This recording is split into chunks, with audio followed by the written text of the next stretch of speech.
Hello everyone, welcome to edge series. First video में statistics के first video में हमने मीन मीडियन मॉड तो अच्छे से कवर कर लिया है। कोई भी डाउट उसमें नहीं ना? जेई में उससे भी क्वेश्चन आते हैं, जेई मेन में मीन मीडियन मोड से भी क्वेश्चन आते ही हैं, तो उनको भी पढ़ना है। और वैसे तो क्लास 10th में पढ़ा हुआ ही होता है। तो इम्पॉर्टेंट टॉपिक है डिस्पर्सन, जिसका कि वेटेज रिलेटिवली उससे थोड़ा सा ज़्यादा है। खास करके ये पॉइंट स्टैंडर्ड डेविएशन और वेरिएंस।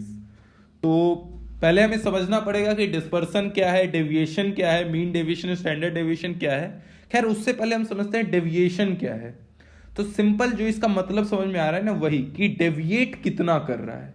ठीक है, डेविएट कितना कर रहा है, किसके अबाउट डेविएट कर रहा है, वो सब हम देखेंगे। तो डिस्पर्सन बेसिकली आपको स्प्रेड बताता है, ठीक है, कि डेटा कितना स्प्रेड है।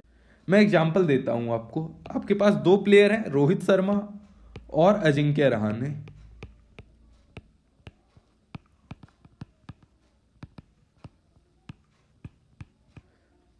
आप अगर दोनों का एवरेज देखो तो रोहित शर्मा का एवरेज अराउंड 48 के आसपास है, और या 46 47, और अजिंक्य रहाणे का 45 के आसपास एवरेज है टेस्ट क्रिकेट में। तो टेस्ट क्रिकेट में इस एवरेज को देख के या कहें इस मीन को देख के आप क्या कहोगे कि Rohit Sharma slightly better batsman है? आप तो कहोगे, क्योंकि आप उसका स्प्रेड नहीं देख रहे हो। क्योंकि रोहित शर्मा का इंडिया में एवरेज है 88 89 90, इस टाइप का एवरेज है। ऑस्ट्रेलिया में एवरेज है 30, इंग्लैंड में है 20, न्यूजीलैंड में भी वही 30s में है, साउथ अफ्रीका में भी वही 20-25 का एवरेज है। लेकिन वही अजिंक्य रहाणे का आउटसाइड एवरेज अच्छा है, हर कंट्री में 45-50 का एवरेज है। तो वैसे केवल मीन देखते तब तो आपको लगता कि Rohit Sharma slightly better batsman है टेस्ट क्रिकेट में। लेकिन अब आपको यह देख के क्या लग रहा है, जब आप स्प्रेड देखोगे तो आपको समझ में आएगा नहीं नहीं, अजिंक्य रहाणे बेटर बैट्समैन है। तो इसीलिए आपको स्प्रेड देखना काफी जरूरी है। तो वैसे डिस्पर्सन को हम चार टाइप में कैटेगराइज करते हैं: range, mean deviation, standard deviation और वेरिएंस। तो लेकिन रेंज पढ़ने का उतना कोई मतलब नहीं है। सिंपल जो रेंज का क्या मतलब है कि रेंज को हम क्या बोलते हैं नॉर्मली, कि औकात क्या है, कहां से कहां तक लाई कर रहा है हमारा डेटा। ठीक है, वो कभी आपसे क्वेश्चन में नहीं पूछेगा। और स्टैंडर्ड डेविएशन और वेरिएंस आपस में इंटर रिलेटेड है। वेरिएंस, स्टैंडर्ड डेविएशन का होल स्क्वायर होता है वेरिएंस। तो अब हम समझेंगे मीन डेविएशन और स्टैंडर्ड डेविएशन है क्या। तो सबसे पहले मीन डेविएशन देखते हैं। तो मीन डेविएशन है the arithmetic average of the deviation all taking positive. क्योंकि अगर आप पॉजिटिव नहीं लोगे, जैसे देखो 5 10 15 25, हम मीन के अबाउट इसका डेविएशन निकालते हैं, मीन के अबाउट मीन डेविएशन। तो इसका मीन क्या हो जाएगा, मीन इसका हो जा रहा है 15। ठीक है, ये मीन है। और सारे डेटा क्या हो गए, 5 10 15 20 25। तो डेविएशन डी आई, पहले का डेविएशन कितना है, आप बोलोगे -10। अगर आप इसका नेगेटिव वैल्यू इस तरह से वैल्यू लेने लग गए तो D2 हो जाएगा कितना, -5, D3 0, और D4 5, और D5 आ जाएगा 10। तो इससे आपको सम ऑफ डेविएशन हमेशा ही 0 मिलेगा। तो फायदा क्या, तो हम इसीलिए हमेशा एब्सोल्यूट वैल्यू लेते हैं। ठीक है, ऑल टेकिंग पॉजिटिव। तो यहां पे सम ऑफ डेविएशन आ जाएगा 10 + 5 + 0 + 5 + 10, यानी कि 30। ठीक है, 30, और अपॉन कर देंगे, आपको 5 से डिवाइड कर देंगे तो 6। तो इसका mean deviation about mean, mean deviation about mean, mean deviation about mean कितना आ गया, 6। तो सारे डेविएशन को क्या लेना है, पॉजिटिव। और दूसरा एरर यहां पे क्या होता है कि मीन डेविएशन का मतलब लोग क्या समझते हैं कि अबाउट मीन, नहीं। वो अगर मीन डेविएशन अबाउट मीन लिखा तब है कि मीन के अबाउट। वो क्वेश्चन में ऐसे भी पूछ सकता है कि मीडियन के अबाउट इसका मीन डेविएशन क्या है। ठीक है, तो आपको मीडियन वैल्यू निकालना है, उसके बाद सारा डेविएशन कैलकुलेट करना है और उसका मीन निकालना है। समझ गए ना? चलिए क्वेश्चन करते हैं। तो the scores of 10 batsman in a inning are 38, 70, 48, 34, 42, 55, 63, 46, 54, 44. Find the mean deviation about the median. तो पहले तो इसको अरेंज करो इंक्रीजिंग ऑर्डर में, जो बीच में आए वो हमारा मीडियन. तो 34 के बाद 38, फिर 42, फिर 44, 46, 48, फिर 54, 55, 63 और 70. टोटल 10 हैं. 3 3 6 4 10. तो बीच में ये दोनों आ रहा है, तो हमारा मीडियन क्या हो जाएगा? 46 प्लस 48 बाई 2.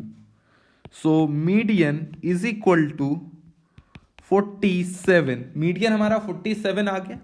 अब हमको मीन डेविएशन निकालना है अबाउट मीडियन, तो सारे डेविएशन निकाल दो. तो डेविएशन 1 कितना हो जाएगा? 47 माइनस 34, 13. डेविएशन 2 क्या हो जाएगा? 47 माइनस 38, 11. डेविएशन 3 हो जाएगा 5. डेविएशन 4 हो जाएगा 3. डेविएशन 5 हो जाएगा 1.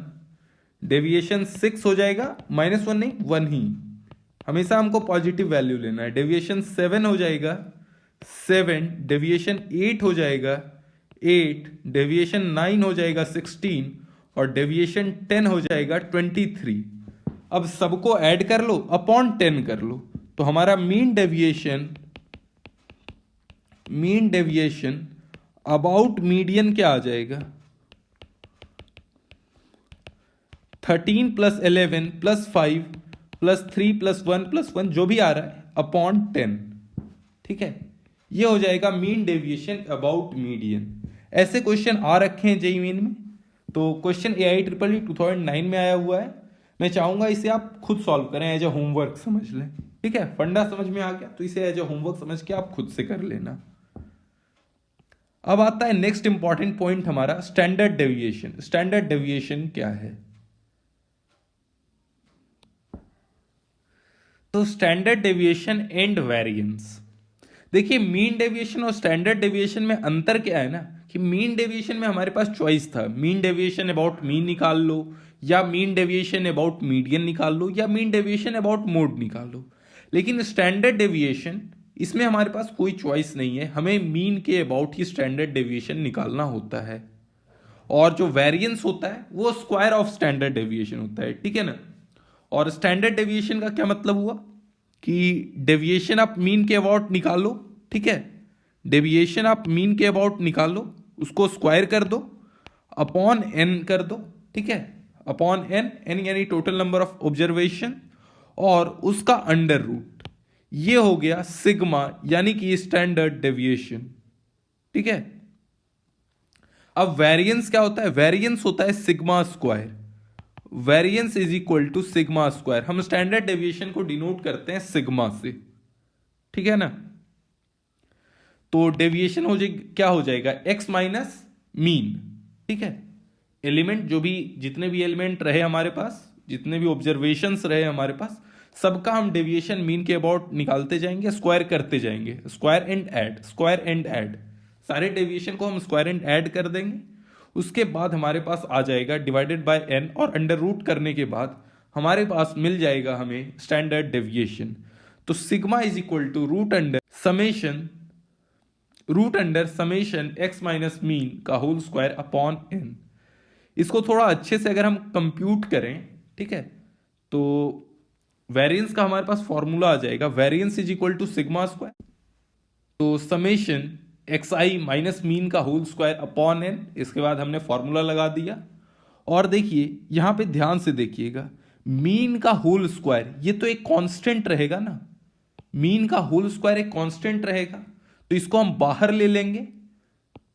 ठीक है, इसको जब बाहर लेंगे तो अंदर बस 1 बचेगा, अंदर बस 1 बचेगा. तो सिग्मा 1 क्या हो जाएगा? n ही. तो n अपॉन n वो कट जाएगा, तो जिससे कि हमारे पास आ जाएगा मीन का होल स्क्वायर है.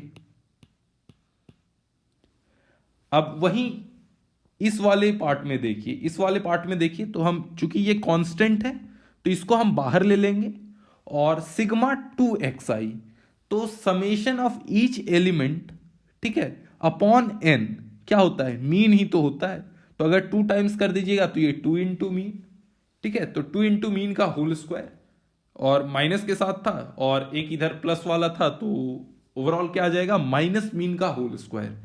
तो वेरिएंस आ गया सिग्मा xi का whole square upon n minus mean का होल स्क्वायर, जिससे कि हम सिग्मा यानी स्टैंडर्ड डेविएशन कह सकते हैं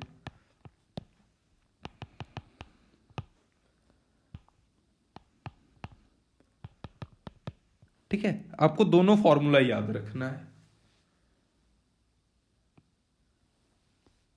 नोट कर लो कॉपी में, समझ लो स्टैंडर्ड डेविएशन और वेरिएंस, कोई भी दिक्कत नहीं होना चाहिए इसमें। यहां तक हम कैसे पहुंचे, बस फॉर्मूला याद नहीं करना है, समझना है आपको। स्टैंडर्ड डेविएशन का क्या मतलब हुआ ये समझना है आपको। ओके, तो चलिए अब एक क्वेश्चन निपटाते हैं। The mean and variance of 7 observations are 8 and 16 respectively. If 5 of the observations are 2, 4, 10, 12, 14, find the remaining 2 observations. तो आप एज्यूम कर लें अदर 2 ऑब्जर्वेशंस को x और y,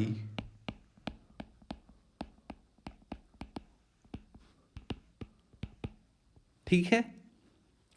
तो मीन हमारे पास कितना है, 8 के इक्वल, तो 2 + 4 + 10 + 12 + 14 + x + y अपॉन 7 = 8। तो यहां से हमारे पास आ जाएगा 16, 28, 42 + x + y = 56। तो यहां से हमारे पास आ गया x + y = 14।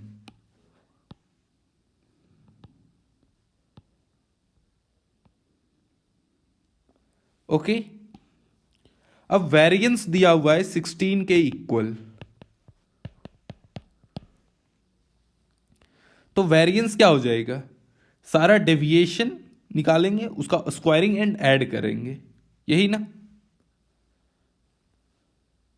तो आप या तो डेविएशन को स्क्वायरिंग एंड ऐड करते जाओ, या फिर हम सिंपल फॉर्मूला जो हमारे पास आया 16 = सिग्मा xi का whole square upon n minus mean का होल स्क्वायर, यानी कि 2 का होल स्क्वायर प्लस 4 का होल स्क्वायर प्लस 10 का होल स्क्वायर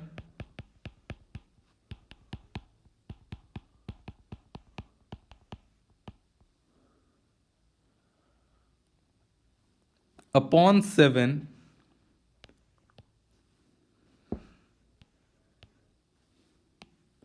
माइनस मीन का होल स्क्वायर। मीन का होल स्क्वायर यानी कि यहां कर देता हूं, = माइनस मीन का होल स्क्वायर। तो ओके, आपके पास आ गया 560 = 4 + 16 + 100 + 144 + 196 + x² + y²। तो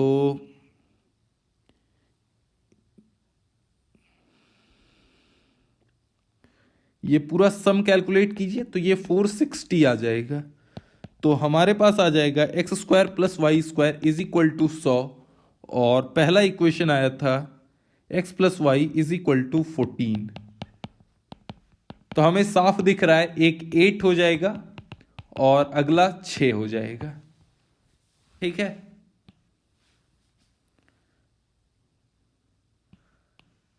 ये एक जेईई मेन में आया हुआ क्वेश्चन है, उसका सॉल्यूशन भी मैंने लिख रखा है। ऑप्शन था कुछ कुछ, एक 833 था और भी काफी सारे ऑप्शंस थे। तो आप इस क्वेश्चन का सॉल्यूशन मैंने लिखे रखा है, तो इस क्वेश्चन को भी देख लेना, और प्रीवियस ईयर क्वेश्चन स्टैटिस्टिक्स के जितने भी आए सब निपटा सकते हो आप अब, ठीक है। तो इस वीडियो में इतना ही, तब तक के लिए बाय रहेगा, enjoy life and have a very good.